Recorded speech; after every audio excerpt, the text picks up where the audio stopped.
In this video, we are going to discuss about Shakespeare, one of the work, Othello. Othello అనేటటువంటి ప్లేని మనం ఈ వీడియోలో చూద్దాం.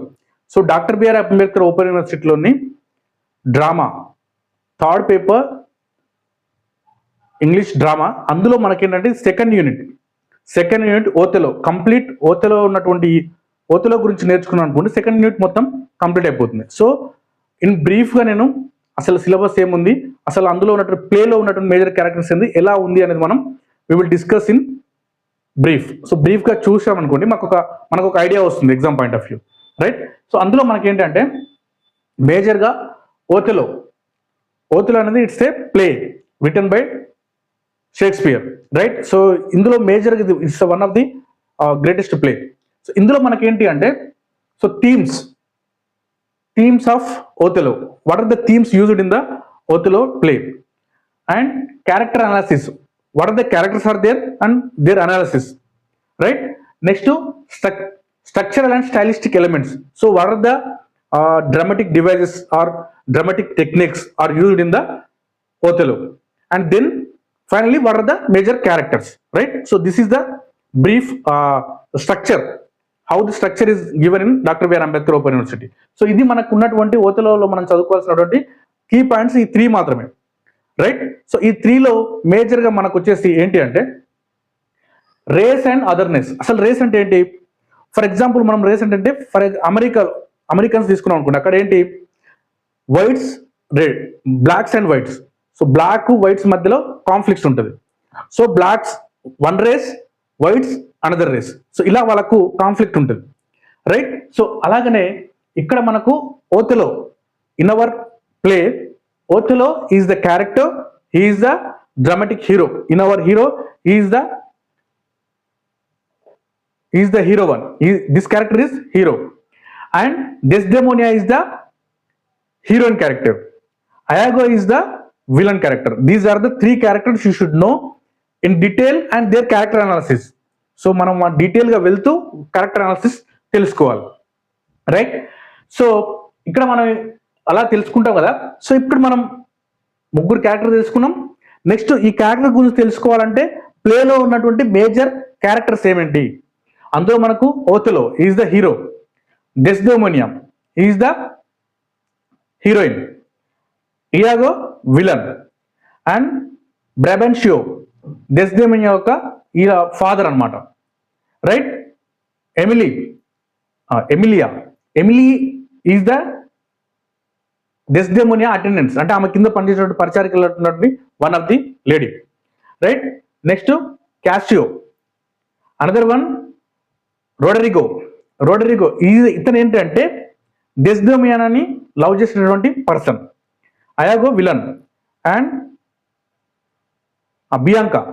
Bianca ఏంటి అంటే ఈమె క్యాషియోని లవ్ చేస్తుంటుంది అనమాట, right. These are the 8 major characters in Othello. So now we are going to discuss about why we are going to discuss this in contemporary situation. So మనం ఎందుకు ఇక్కడ నేర్చుకోవాలి అంటే అసలు in Elizabethan age or Jacobean age లో ఉన్నటువంటి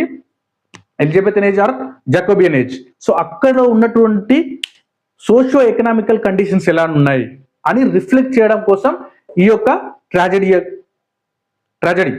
tragedy మనకి explain చేస్తుంది అనమాట. సో అలాగనే రేస్ అండ్ అదర్నెస్ అంటే అక్కడ ఉన్నటువంటి రేస్ మధ్యలో సోషియో పొలిటికల్ కండిషన్స్ ఎలా ఉన్నాయి. Jealousy and manipulation. సో ఒక వ్యక్తిని అతనిలో ఒకరి దగ్గర చూసి మనం జెలసీ ఫీల్ అయ్యి మనల్ని దాన్ని ఇంకొక అతను జెలసీ ఫీల్ అయ్యి వాళ్ళని మ్యానిపులేట్ చేయడం, అంటే వాళ్ళు అనుకున్న దానికంటే ఇంకో రకంగా మ్యానిపులేట్ చేస్తే ఎలాంటి కాన్సిక్వెన్సెస్ ఎదురవుతాయి, right. Next gender and power dynamics అంటే ఎగ్జాంపుల్ మేల్ అండ్ ఫీమేల్, వీళ్ళిద్దరి మధ్యలో పవర్ ఎవరు తీసుకుంటున్నారు.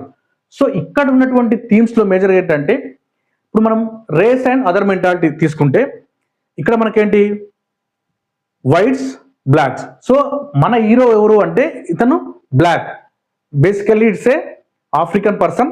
సో ఇతను బ్లాక్. మన డెస్డెమోనియా ఎవరు? వైట్. సో అందుకని ఇక్కడ మనం రేస్ అండ్ అదర్స్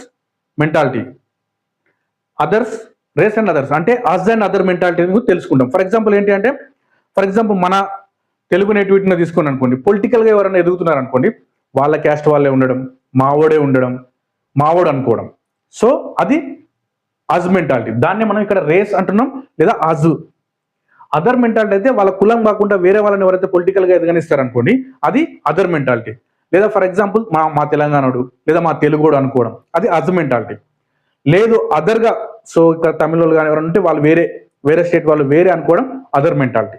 సో ఇక్కడ మనం అజ్ అండ్ అదర్ మెంటాలిటీ అనేది జకోబియన్ ఏజ్లో ఎలా ఉంది, ఎలిజబెతన్ ఏజ్లో ఎలా ఉంది అనేది మనకు ఒక రఫ్ ఐడియా రావడం కోసం సోషియో పొలిటికల్ ఎలా ఉంది, సైకలాజికల్ కండిషన్స్ ఎలా ఉంది, వాళ్ళ కండిషన్స్ ఎలా ఉంది అనేది ఎక్స్ప్లెయిన్ చేసేది race and other mentality. Next jealousy అనేది ఒకరిని తీసుకొని ఎలా, ఒకరి పైన జెలసీ ఫీల్ అయ్యి వాళ్ళని మ్యానిపులేట్ చేస్తే వస్తే ఇలాంటి కాన్సిక్వెన్సెస్.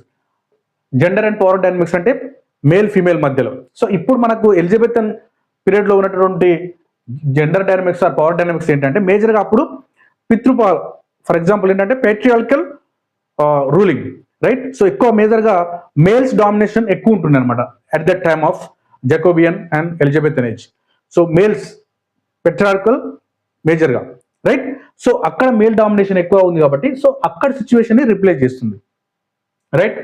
నెక్స్ట్, సో ఇవన్నీ డిస్కస్ చేయకంటే ముందు అసలు ఓతలో ఉన్నటువంటి మేజర్ కథ ఏంటి, వాట్ ఈస్ ద ప్లే, అది మనం ఒకసారి డిస్కస్ చేద్దాం. ఇక్కడ Othello is the hero and is the black one, is the black person. So ఇతన్నే మనం వీళ్ళు ఎక్కడ అప్పుడు ఏమన్నారంటే మూర్ అంటే ఏంటంటే other than this persons. For example అతను ముస్లిం కావచ్చు, అదర్ ఆఫ్రికన్ కావచ్చు, బ్లాక్ కావచ్చు, వాళ్ళు కాకుండా అదర్ పర్సన్స్ ని మూర్ అన్నారు, right. They call other persons are moor, right. For example మనం ముల్కి నాన్ ముల్కి అని ఎలా అన్నామో తెలంగాణ వాళ్ళం, సో అలాగని ఇక్కడ మూర్ అన్నారు అనమాట. మూర్ అంటే అదర్స్, అజ్ అనేది వైట్ పీపుల్. నెక్స్ట్ ఇలా వీళ్ళిద్దరు ఇక్కడ మనకేంటి మనకేమో హీరో అర్థమైపోయింది. Heroine she's the white person, right. So ఇక్కడ మనకేంటి అంటే వీళ్ళిద్దరు లవ్ చేసుకుంటారు. So they call love and they elope. These two people are elope అంటే ఏంటి, లేచిపోవడం. సో లేచిపోయి మ్యారేజ్ చేసుకుంటారు. మ్యారేజ్ చేసుకున్న తర్వాత సోనెట్స్కి వచ్చేస్తారు, అంటే డ్యూక్స్, కోర్ట్. ఫర్ ఎగ్జాంపుల్ ఏంటంటే మనకు రాజదర్బార్ అంటాం కదా అప్పుడు ఉన్నటువంటి సిచ్యువేషన్లో.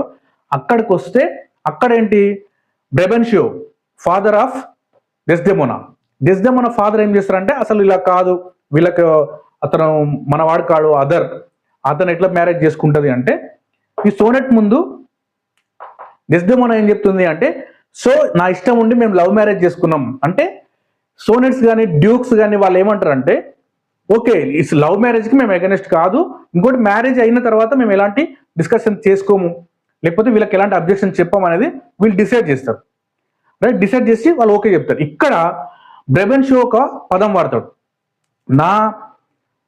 నా కూతురు నన్నే మోసం చేసింది అంటే ఫ్యూచర్లో నిన్ను మోసం చేయదా, రైట్. నా కూతురు నన్నే మోసం చేసింది అంటే ఫ్యూచర్లో నిన్ను మోసం చేయదా అనేటువంటి వర్డ్ ఇక్కడ ఈయన యూజ్ చేస్తారన్నమాట. సో అక్కడ ఏమవుతుంది అంటే ఆ యొక్క పదం ఓతెలో మైండ్లో ఒక బీజం లాగా పడిపోతుంది. సో ఫ్యూచర్లో మేబీ నేను బ్లాక్ కదా, షీఈ్ వైట్, మేబీ నన్ను మ్యానిపులేట్ చేయొచ్చు, లేకపోతే నన్ను sexual fidelity maybe happens. So అలా మనకు నన్ను ఏమన్నా మోసం చేయొచ్చు అనేది ఇతని మైండ్లో అప్పటి నుంచి ఒక బీజం పడిపోతుంది అనమాట, right. This is the situation. ఇక్కడ వీళ్ళు సోనెట్స్ ముందు చెప్తుంది ఇలా, అతను ఒక స్టేట్మెంట్ పాస్ చేస్తాడు, అక్కడ అతనికి ఒక బీజం పడిపోతుంది, రైట్.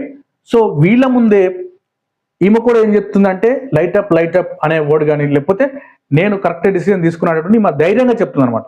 అలాంటి బ్యాక్ సిచ్యువేషన్లో కూడా ఈమె ధైర్యంగా నేను ఇతను లవ్ చేసిన అని చెప్తుంటే ఈమె యొక్క స్ట్రెంగ్త్ మనకు అర్థమవుతుంది ఇక్కడ, right. Brabantio is the father. Next ఇంకొక క్యారెక్టర్ ఏంటి అంటే రొడరిగో. ఈ క్యారెక్టర్ ఏంటి అంటే ఇతను డెస్డెమోనాను లవ్ చేస్తుంటాడు. బిఫోర్ ఈ వీళ్ళ లవ్ కాకుండానే ఈ రొడరిగో డెస్డెమోనాను లవ్ చేస్తాడు అనమాట. So this is the another person. ఇలా జరుగుతుంటుంది. ఇలా జరిగి వీళ్ళు ఒకటైపోయారు, లవ్ సక్సెస్ అయిపోయింది, కంటిన్యూ అవుతుంది. అప్పుడు కంటిన్యూ అవుతున్నప్పుడు ఏంటి అంటే ఇక్కడ క్యాషియో అనే పర్సన్ అండ్ అయాగో అనే పర్సన్ ఓతెలో కింద పనిచేస్తుంటారు అనమాట. They two are work under Othello. ఈ ఓతెలో కింద క్యాషియో అండ్ అయాగో వీళ్ళిద్దరు ఇతని కింద పనిచేస్తారు. ఇతని కింద పనిచేస్తుంటే వీనికి అయాగానికి ఏమవుతుంది అంటే ఇలా వైఫ్ ఎవరు, ఎమిలీ, రైట్? సో అయాగో యొక్క వైఫ్ ఎమిలీ, ఇతనికి ఒక బ్యాడ్ ఒపీనియన్ వచ్చేస్తుంది అనమాట. ఏంటి అంటే సో మేబీ ఓతెలో మా వైఫ్ను ఇంట్రెస్ట్ చూపిస్తున్నాడని కానీ, లేకపోతే వీనికి ఒక జెలసీ అనేది డెవలప్ అవుతుంది. సో ఎందుకంటే ఎమిలీ డెస్డెమోనా కింద అటెండర్ కదా, అటెండెన్స్. సో ఇలా అటెండెన్స్కి చేస్తున్నప్పుడు ఇతనికి ఒక బ్యాడ్ ఐడియా వచ్చేసి అతని పైన రివెంజ్ ప్లాన్ చేసి మ్యానిపులేట్ చేస్తుంటాడు మాది. ఎందుకంటే ఇతను కిందనే పనిచేస్తుంటాడు కదా, ఓతెలో కిందనే పనిచేస్తున్నాడు. అతని మెంటాలిటీని మొత్తం ఈ డెస్డెమోనాకు అగైనెస్ట్ గా వీడు క్రియేట్ చేస్తూ ఉంటాడు, ఇన్కల్క్రియేట్ చేస్తూ ఉంటాడు అతని ఐడియాస్ అతని, రైట్? సో అలాంటప్పుడు ఏమవుతుందంటే ఓతెలో ఒక హ్యాండ్ కర్చీఫ్ డెస్డెమోనాకు గిఫ్ట్ చేస్తాడు. అప్పట్లో ఉన్నటువంటి సిచ్యువేషన్ ప్రకారం ఏంటి అంటే ఎవరైనా ఒక ఫీమేల్ ఐటమ్స్ ఒక మేల్కి జరిగాయంటే వాళ్ళు వాళ్ళ సెక్సువల్గా ఇంట్రెస్టెడ్ ఉన్నారని కానీ, లేకపోతే వాళ్ళు అట్రాక్ట్ అయ్యారు కానీ, లేకపోతే వాళ్ళిద్దరి మధ్యలో ఒక రిలేషన్ బిల్డ్ కావడానికి అదొక పాయింట్ ఆఫ్ ఇనిషియేషన్. సో అలా వాళ్ళు అప్పట్లో అనుకునే వాళ్ళు అనమాట. సో అక్కడ హ్యాండ్ కర్చీఫ్ ఏమవుతుందంటే ఈ డెస్డెమోనా హ్యాండ్ కర్చీఫ్ ఎమిలీ ద్వారా ఇయాగోకి చేరుతుంది. సో ఈ ఇయాగోకి చేరిన వీళ్ళిద్దరు వైఫ్ అండ్ హస్బెండ్ కదా, ఇయాగోకి చేరిన హ్యాండ్ కర్చీఫ్ని వీడేం చేస్తాడంటే క్యాషియోకి పాస్ చేస్తాడు. క్యాషియో ఏంటంటే is a white, fair and handsome person.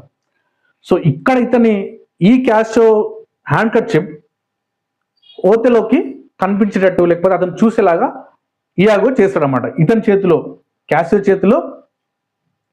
Cashew చేతిలో ఇయాగో అనే పర్సన్ ఆ కర్చీఫ్ కనిపించేటట్టు చేస్తాడు. సో అప్పుడు ఏమవుతుందంటే ఆల్రెడీ అతని మనసులో ఏముంది, ఓతెలో మనసులో వాళ్ళ డాడీ ఆల్రెడీ ఒక సీడ్ నాట్ చేశాడు. Is saw one seed. So that is what is she's going to cheat you అనేది అతనికి అర్థమైపోయి ఉంటుంది కదా, సో మనసులో పడి ఉంటుంది. సో అలా చేసింది ఏమని చెప్పేసి ఇతను ఓతెలో ఈ కర్చీఫ్ చూసే వరకు బాగా ఒక ఏమంటారు జెలసీ, ఆ జెలసీ నుంచి వేరేగా డెవలప్ అయిపోయి అసలు మాట్లాడే విధానం కానీ అవన్నీ చేంజ్ అయిపోయి ఫైనల్గా ఇతను ఓతెలో డెస్డెమోనాని మర్డర్ చేస్తాడు, రైట్? మర్డర్ చేసిన తర్వాత ఎమిలీ ద్వారా ఓతెలోకి ఇది కరెక్ట్ కాదు, ఇలా ఓన్లీ మా ద్వారానే ఇలా పాస్ అయిందని తెలిసి ఇతనికి తెలుస్తుంది. ఫైనల్గా ఇతను సెల్ఫ్ సూసైడ్ చేసుకుంటాడు. సో ఇది ఓతెలో ఉన్నటువంటి మేజర్ బ్రీఫ్ స్టోరీ, రైట్? ఈ స్టోరీలో మనం ఇవన్నీ క్యారెక్టర్స్ అనాలిసిస్ చేయాలి. ఓతెలో ఎలాంటి క్యారెక్టర్, అసలు ఎవరు, right? Is a military commander. So Iago ఎవరు, డెస్డెమోనా ఎవరు, అతనికి ఈమె క్యారెక్టర్ ఏంటి, ఎలా ఉంటుంది, right? So she is the innocence and strength person, he is a tragedic hero, is the villain, right? So ఇలా కంప్లీట్గా ఇంకా డీటెయిల్గా మనకు మన యొక్క టెక్స్ట్ బుక్లో డాక్టర్ బిఆర్ అంబేద్కర్ టెక్స్ట్ బుక్లో ఉంటుంది. సో ఇవి మనం తెలుసుకోవాలి. నెక్స్ట్ షేక్స్పియర్ ఎలాంటి టెక్నిక్స్ యూజ్ చేశాడు ఈ యొక్క డ్రామాలో అనేది మనం తెలుసుకోవాలి. అందులో ఏంటంటే ఎలాంటి structure వాడిండు,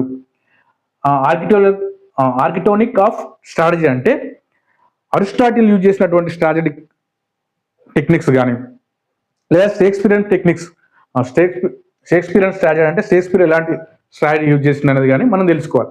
next fate and free will. So ఒక ఫ్రీగా ఆలోచించి వాళ్ళ యొక్క ఫేట్కి అనుకూలంగా ఎలాంటి కాన్సిక్వెన్సెస్ ఈ యొక్క ప్లేలో జరిగినాయి అనేది తెలుసుకోవాలి. నెక్స్ట్ డ్రామాటిక్ టెక్నిక్స్, మేజర్గా సాలిలోక్యూ అంటే ఏంటి అంటే ఒక క్యారెక్టర్ స్టేజ్ పైన తన, ఫర్ ఎగ్జాంపుల్ ఏంటి సాలిలోక్యూ అంటే ఎక్కువ శాతం ఏదైనా సీరియల్ చూస్తున్నారు అనుకోండి, సీరియల్ చూస్తున్నప్పుడు ఒక క్యారెక్టర్ తనకు తానే మాట్లాడుకుంటుంది, అసలు ఇప్పుడు ఎట్లా చేస్తే బాగుంటుంది, ఇతన్ని చంపాలనా లేకపోతే ఎలాంటి ఆలోచన చేయాలని తనకు తానే ఇన్నర్గా వాయిస్ మాట్లాడుతుంటుంది కదా, దాన్ని సాలిక్యూ అంటాం. అది మనకు చూసే ఆడియన్స్కి అర్థమవుతుంది, కానీ వీళ్ళిద్దరికి ఉన్నటువంటి 2 క్యారెక్టర్స్కి అర్థం కాదు, ఆడియన్స్కి అర్థమవుతుంది. సో ఇతనికి విలనా హీరోనా, సో ఇలాంటి ఆలోచన, అది సాలిక్యూ టెక్నిక్. నెక్స్ట్ ఫోర్ షాడోయింగ్, ముందుగానే తెలియడం కానీ, లేకపోతే జస్టాపోజిషన్, కాంట్రాస్ట్. సో ఏది ఎలా ఉంటుంది అంటే ఒకదాన్ని 2 సేమ్గా ఉన్నాయా, ఒకరినొకరిని సేమ్గా చూపించడం కానీ కాంట్రాస్ట్గా చూపించడం, అంటే ఒకటి తక్కువ ఒకటి ఎక్కువ, లేకపోతే ఆపోజిట్గా చూపించడం. కాంట్రాస్ట్ అంటే ఏంటి, కంప్లీట్ ఆపోజిట్గా ఉండడం. Next symbolism. ఫర్ ఎగ్జాంపుల్ ఇక్కడ హ్యాండ్ కర్చీఫ్ అప్పట్లో ఉన్నటువంటి సింబలిజం ఏంటి, ఒక లవ్ కానీ లేకపోతే ఆ సెక్షువల్ రిలేషన్స్ కానీ హ్యాండ్ కర్చీఫ్ అనేది అప్పట్లో సింబాలిజం. సో అలాంటి టెక్నిక్స్ ఇంకేమైనా ఉన్నాయా అనేది మనం నేర్చుకోవాలి. ఇలాంటి టెక్నిక్స్ కూడా ఆ డెఫినేషన్ ఏంటి అనేది మనం నేర్చుకుంటే, ఎవరైతే నెట్కు సెట్కు ప్రిపేర్ అవుతుంటారు కదా, సో ఈ టెక్నిక్స్ యొక్క డెఫినేషన్, వాళ్ళు ఎవరెవరు యూజ్ చేశారు, ఎన్ని స్పెషల్ టెక్నిక్స్ ఉన్నాయా అని తెలుసుకుంటే మనం ఈజీగా మనకు ఈ యొక్క డాక్టర్ బిఆర్ అంబేద్కర్ ఆపర్చునిటీ ఈ ఎగ్జామ్స్ రాయడానికి ఉపయోగపడుతుంది, అలాగే నెట్ కానీ సెట్ కానీ రాయడానికి కూడా మనకు ఉపయోగపడుతుంది. సో ఈ వీడియో మీకు హెల్ప్ఫుల్ అయిందని అనుకుంటున్నాను. సో హెల్ప్ఫుల్ అయితే ఖచ్చితంగా వీడియోను చాలా మందికి చేరేలాగా చూడండి.